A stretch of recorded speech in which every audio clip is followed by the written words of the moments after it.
filtro 60, voy a absorber 28 y de 28 a 60 van 32. 32 se me van por la orina. Pierdo bicarbonato por orina y el bicarbonato tiene que ir con el novio. El bicarbonato tiene que ir con el novio, que es el sodio. Entonces estoy perdiendo sodio.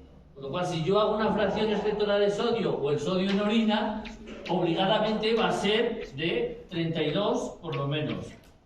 Del bicarbonato que llevo, ¿vale? Es el equivalente. La fracción exceptora de sodio, si la hago, puede salirme más de 1%. Y sin embargo, estoy en fracaso renal prerrenal. ¿Vale? ¿Entendido? Porque tengo una obligada eliminación de sodio. Se dan en esos casos o cuando hay problema. Vale. Bueno, el tratamiento es estado nutricional adecuado, el balance que tenéis que hacerlo, que es importante, y corregir otros factores prerrenales. Y asociado al fracaso renal está la hiperpotasemia. Entonces, la hiperpotasemia es una situación urgente. ¿Por qué? Porque las arritmias que produce el aumento de potasio determinan un paro cardíaco y el paciente se muere. Entonces, es una situación urgente que hay que tratar. ¿Cuándo? Pues cuando tenemos ya alteraciones electroradiográficas. Por encima de 6,5 tenemos texturas, estas 3. Por encima de 7 tenemos ya, se pierde el PR, empieza a alargarse, incluso se pierde.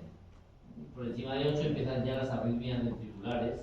Las QRS se empiezan a ensanchar y puede llegar a fibrilación auricular. Fibrilación ventricular. Entonces, para tratarlo, pues hay que primero intentar que ese potasio se meta dentro de la célula. Bueno, primero estabilizar la membrana del corazón, para que el potencial de acción siga siendo un potencial en meseta, y no haga arritmias raras. Después bajar inmediatamente el potasio metiéndolo dentro de la célula. Y finalmente, el tercer paso es eliminarlo de nuestro organismo, conseguir un balance negativo de potasio. Y evidentemente tratar la causa. Esas cosas se hacen primero antagonizar el efecto de la célula cardíaca con gluconato cálcico, el efecto es inmediato. Después, meterlo dentro de la célula con glucosa e insulina, que es lo mejor. Si hay acidosis, con bicarbonato. Y también nos podemos ayudar de nebulizaciones de los beta 2, porque la insulina y los beta 2 lo que hacen es que incrementan las bombas de sodio, potasio, ATPasa. Entonces, si yo ya tengo muchas bombas en las células de sodio, potasio, ATPasa, mete potasio y saca sodio, mete potasio, saca sodio, mete potasio, saca sodio. Y después la forma de eliminarlo de nuestro organismo pues es con diuréticos para que lo elimine el riñón si responde, o resinas, como por ejemplo resinas de resindacio en el colon. Ahora hay también resinas, no son resinas sino cartocaptores de potasio, como se llaman los picatos de sodio y circonio, que empieza a actuar a la hora, y hemodiálisis en 3 o 4 horas. Si no vea, no tengo que hacer hemodiálisis. Bien. No entiendo lo de la insulina y la glucosa. Entonces, quien mete potasio dentro de la célula es la insulina, ¿vale? Porque la insulina es la que activa las bombas de sodio, potasio, ATPasa. Aumenta mucho la actividad de la bomba y hace que las bombas que están debajo de la membrana afloren a la membrana. Y entonces empiezan a actuar. Y entonces, le ponemos glucosa por 2 razones. Una, primera, para que no haga hipoglucemia, ¿vale? Porque estoy poniendo insulina. Entonces me puede hacer hipoglucemia. Y 2, si yo le pongo glucosa, también estimularé la producción de insulina pancreática, la endógena, la propia endógena. ¿De acuerdo? Es decir, pero quien mete potasio es la insulina, no la glucosa. ¿Entendido, verdad? Bien, en cuanto otra cosa que tenéis que tener en cuenta, pues es cómo, es muy de enfermería esto, cómo disminuir el fracaso renal agudo inducido por contraste radiológico, que es un tóxico tubular directo. Entonces, ¿qué es lo que hay que hacer? Pues sobre todo hidratar al paciente. Por ejemplo, valorar si hay que recitar los diuréticos, porque claro, si no le puedo retirar diuréticos o IECAS, porque si no la presión se va a ir por las nubes, pues evidentemente corregir la depresión de volumen que pueda estar, ¿vale? Los antagonistas no producen ningún problema. Buscar estudios alternativos, si no se puede, hidratar, mirad, hidratar, con lo que sea, pero sobre todo con bicarbonato, cloruro sódico hipotónico, y añadir N-acetilcisteína, y aunque no se ha comprobado en los ensayos, en la rutina clínica es eficaz y no hace ningún daño. El darle 600 miligramos, que es el Fluvilor al corte, ese que damos para los mocos, que nos tomamos por los mocos, que hay que comprarlo ya, porque ya no entra en recetas. Pues es eso, darlo a dosis por la mañana y por la tarde, a dosis más altas. Una dosis solo, por tomar 2 dosis 3 días. Entonces eso disminuye la probabilidad de que se dañen las células.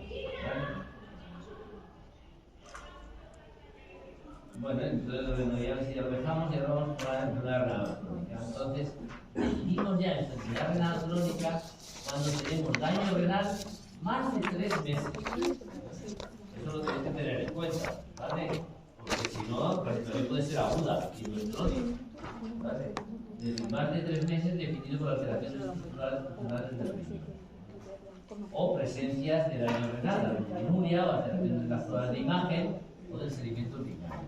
Entonces ya hablamos de enfermedad renal crónica o de tasa de filtración glomerular establecida cuando si medimos el filtrado glomerular estimado es menos de 60 mililitros minuto, pero mantenido más de 3 meses.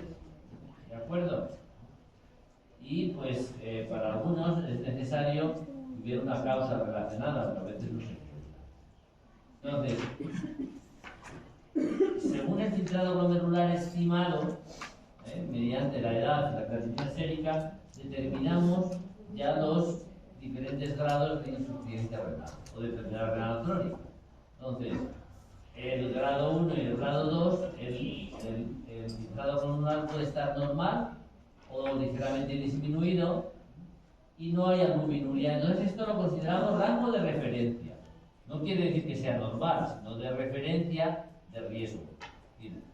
Un paciente así tiene poco riesgo, se le hace control anual por su enfermedad. Si es diabético, si es hipertenso, si es poliquístico, pues hay que hacerle controles, evidentemente, dentro de la rutina de los controles. Pero ya definimos estadio o grado 3, subdividido en 3A o 3B, cuando tenemos un filtrado glomerular estimado entre 45 y 59, o 3B entre 30 y 44, y además A1, A2 o A3 si no tenemos albuminuria, si tenemos microalbuminuria de 30 a 300, o si ya tenemos proteinuria o macroalbuminuria, si tenemos más de 300 por gramos de creatinina, que es equivalente a la proteinuria de 24 horas. ¿Entendido, ¿Vale? Bien, entonces, pues estos hay que monitorizarlos, y cuando ya hay proteinuria de más de 300, pues hay que derivarlos a especializada para que siga el estudio. Y igualmente en los estadios G4 y G5, que son de filtrados glomerulares entre 15 y 29 o menos de 15, pues también hay que derivarlos. Excepto en pacientes octogenarios que están en G4, aquí entre 15 y 29, y que tienen la tensión bien, no tienen anemia, tienen una proteinuria menor de 1 gramo al día, y entonces el nefrólogo no le aporta nada.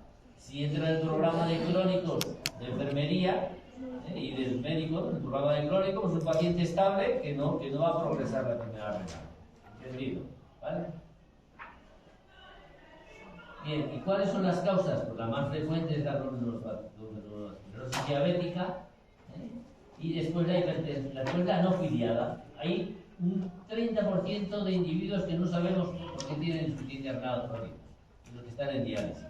Serán alteraciones genéticas, serán múltiples causas. Después está la hipertensión, después está la glomerulonefritis, después las enfermedades tubulointestinales, después las vasculares y finalmente las enfermedades quísticas, las sistémicas. Entre ellas, la más importante es la quística politosis renal, autosómica dominante. Bien, las consecuencias es, pues hay alteraciones iónicas, alteraciones de la presión arterial, alteraciones de la función endocrina. Por lo tanto, si no se produce eritropoyetina, tendremos anemia. Si no se produce vitamina D, tendremos osteodistrofia. Si no se produce, si ya no hay neoglucogénesis, pues hay alteraciones de los hidratos de carbono y otras alteraciones de endocrina. Y la retención de toxinas urémicas pues va a dar lugar a náuseas, vómitos, calambres, depósitos de calcio y de fósforo, porque el fósforo está muy aumentado, y malnutrición. Y los síntomas, pues, como nos afectan a todos, pues tendremos síntomas múltiples, que vamos a notar más. Entonces lo importante es la detección de la enfermedad renal, sobre todo en los exámenes de salud que vais a hacer en los centros de salud. Y hay que hacérselo, ese screening, ese cribado, hay que hacérselo a todo paciente mayor de 60 años que tengan hipertensión arterial, que tengan diabetes y que tengan antecedentes de enfermedad renal. Es decir, a los mayores de 60 años, a todos.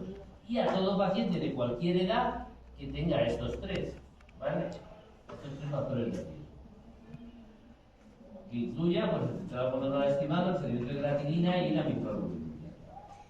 Bien, ¿y cómo se previene? Pues revisiones y chequeos cuando es de etiología desconocida, tratamiento precoz de la glomerulonefritis, de las neuropatías intersticiales, de las enfermedades hereditarias, de las enfermedades vasculares, de las enfermedades sistémicas, control de la diabetes, de lupus y de otras. Y de fármacos. Evitar el exceso de analgésicos, evitar los paracetamoles, que a veces ya estamos abusando mucho de ellos, evitar las aspirinas, los antibióticos que son nefrotóxicos, o los AINES, y sobre todo la gente que se automedica sin ninguna regulación. Bueno, esto, la prevención de la hipercalemia, ya vamos a pasar un poco de ella, que además está en discusión, pero bueno, sobre todo respecto a la dieta, aunque siempre está ahí. ¿Vale?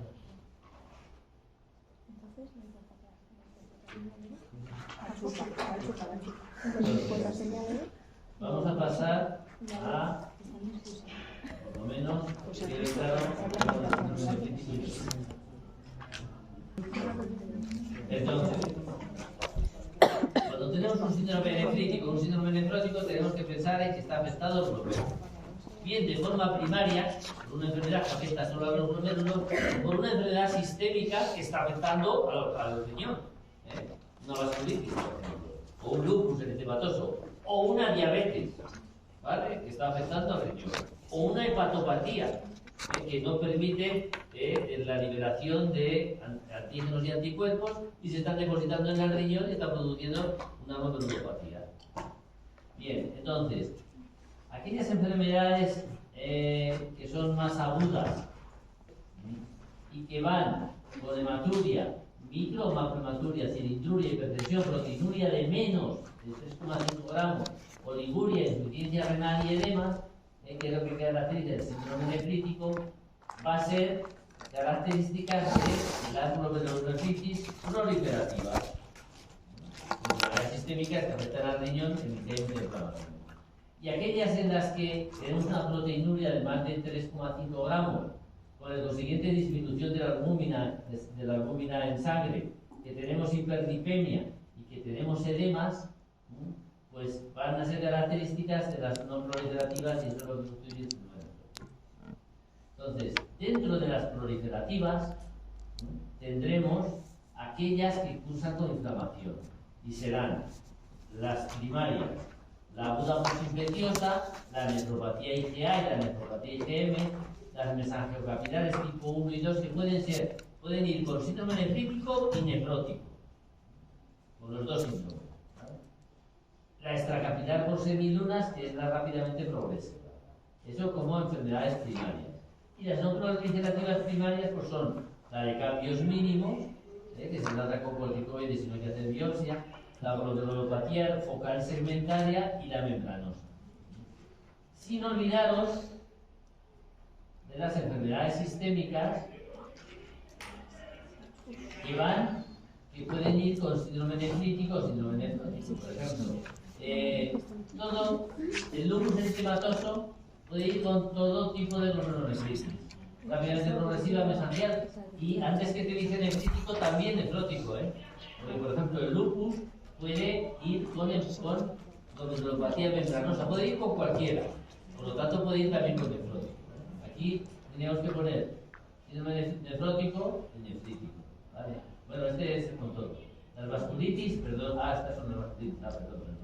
Las vasculitis van con síndrome nefrítico que nefrótico. Esta, la poliarteritis microscópica, la bronquitis de Wegener, la del curva de Sjögren-Heno, la poliarteritis clásicas van con nefrítico.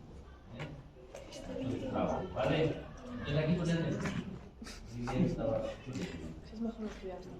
Sin embargo, la artritis reumatoide, la sarcoidosis, la esclerodermia, que son enfermedades de depósito, pues van más con síndrome nefrótico.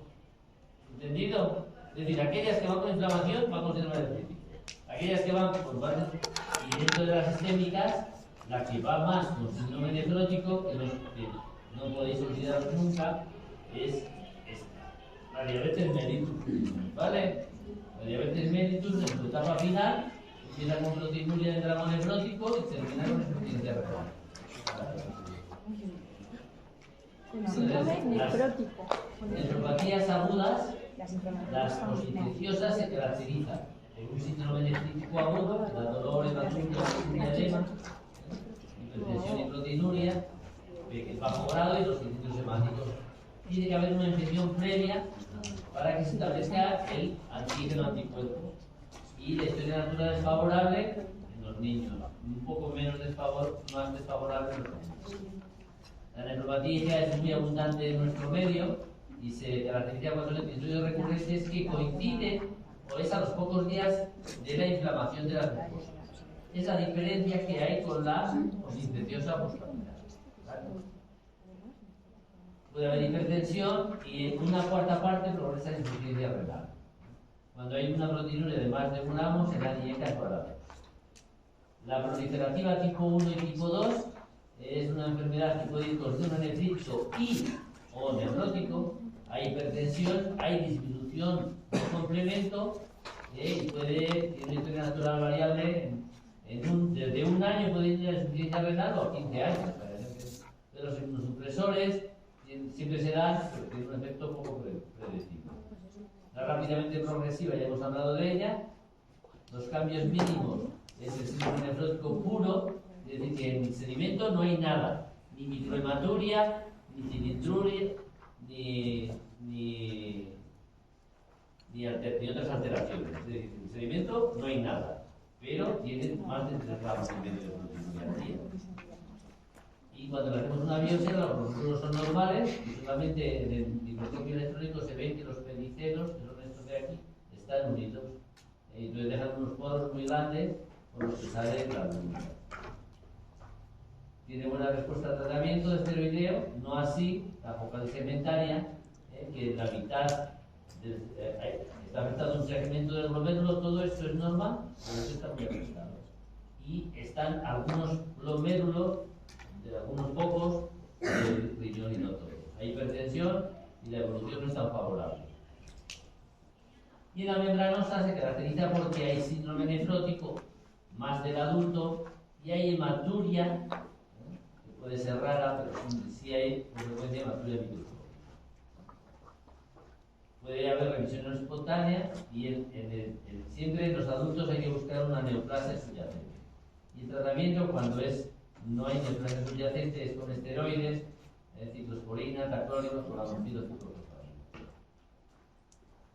En cuanto a las sistémicas, pues es lo que os decía antes.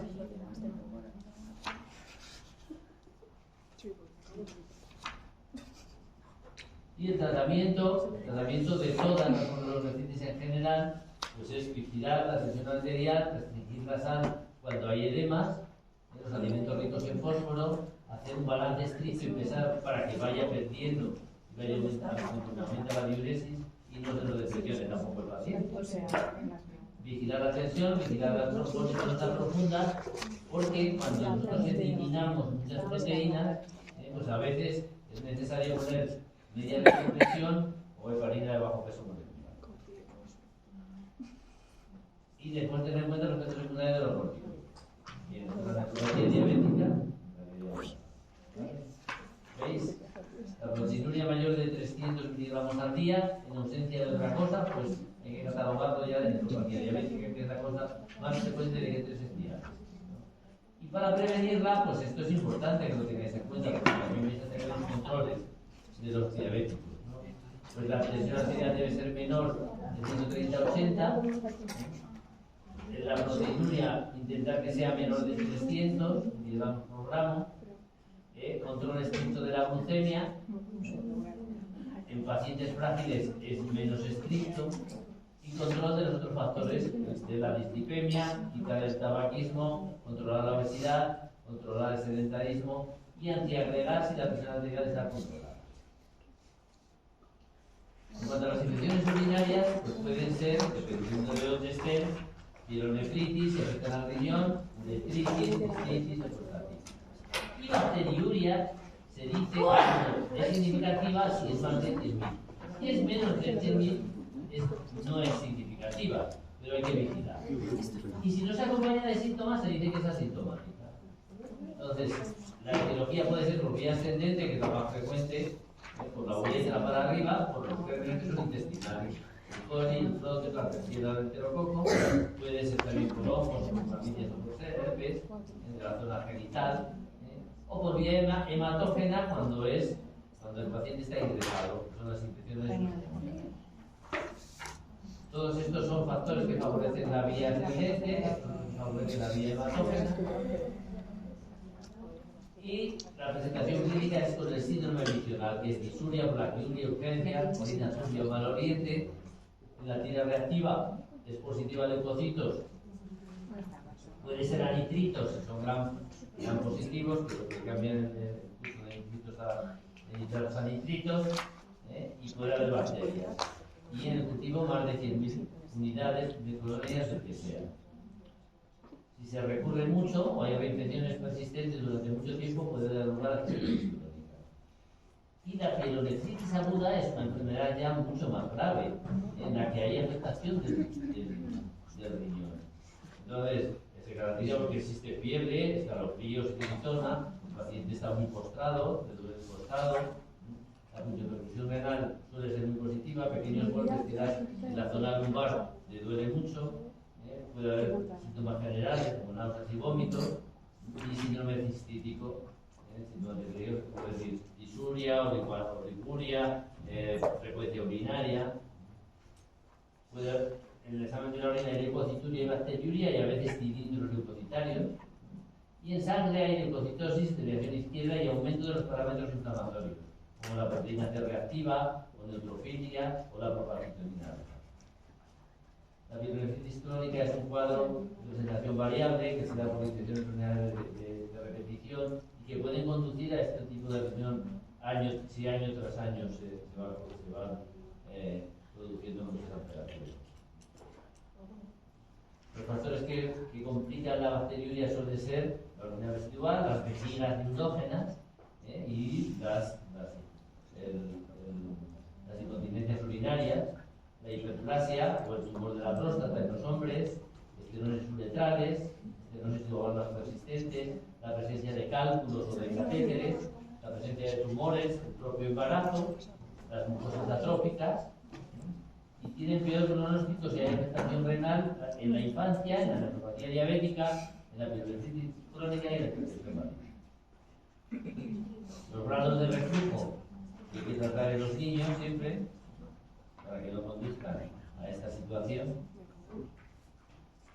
Y el tratamiento, pues cuando ahora mismo no podéis, pero probablemente en un futuro inmediato sí podréis prescribir fármacos como la fosfomicina, que es muy segura y es una dosis única que puede curar muchas cistitis y que se autotratan los pacientes que la tienen. En cuanto a la bacteriuria asintomática, no se trata salvo en estas condiciones. Niños con reflujo, inmunodeprimidos, gente que lleva sonda o catéteres permanentes, catéteres que van desde la pelvis renal hasta la vejiga. Si hay una instrumentación o sondaje urinario, o va a haberla, puedo tener un paciente con una bacteriuria asintomática. que la he tratado muchas veces y que yo ya llevo muchos años y que no remite. Y el paciente está tan pichi, pues no la trato. Sin embargo, dice, pues me van a hacer un estudio de una cistografía o me van a poner una sonda, pues tienes que tratarlo. O si vosotros sabéis que tiene una bacteriuria sintomática, hace una retención aguda de orina y hay que ponerle una sonda, tenéis que tratarlo. De acuerdo con el antibiótico que me haya dado en el cultivo esa bacteriuria. ¿Vale? En la pielonefritis crónica y la diabetes hay discusión, pero por norma casi siempre las tratamos. ¿Sabes? Si un paciente es diabético y está inmunodeprimido, pues se suele tratar. Si ya es muy recurrente, ya dejamos de tratar. ¿Vale? Y la pielonefritis crónica, igualmente. Y las pielonefritis crónicas, si son muy recurrentes, ya no las tratamos. Pero sí que hacemos cultivos repetidos cada mes o cada 2 meses para saber el germen por si acaso empieza con fiebre o afectación sistémica y no hay otra causa. Es decir, un paciente sabemos que tiene una bacteriuria sintomática y de pronto empieza a sentir malestar, me encuentro mal y de pronto se pone la temperatura, tiene fiebre, y digo, no sé qué me pasa, pero ni tengo tos, ni tengo catarro de vías altas, ni me duele el apéndice, ni tiene otra sintomatología sugerente, pues hay que tratarla porque se trata de la infección de orina. ¿Entendéis? Empieza con síntomas generales, dice, no tengo nada ganas de comer, estoy caído, tengo febrícula, pues entonces sí hay que tratarla. Bien, entonces para evitar las medidas las cistitis de repetición, las medidas a tomar, que son muy de enfermería, son estas.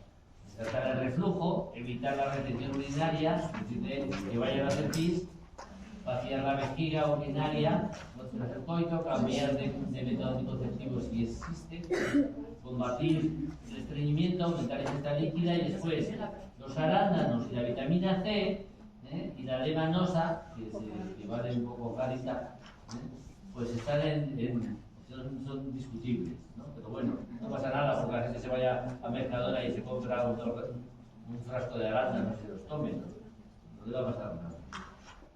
Oye, ¿tenéis clase? No. Ah, ¿que no tenéis clase ahora? No. ¿No tenéis maternidad? No. Ah, pues yo creía que tenéis maternidad. Entonces podríamos haber enviado mi clase también, ¿o no? No, porque viene. Estupendo. Pues entonces terminamos, ¿vale? Que nos queda poco, ¿vale? ¿Os parece? Sí. Venga. Entonces, neuropatía obstructiva.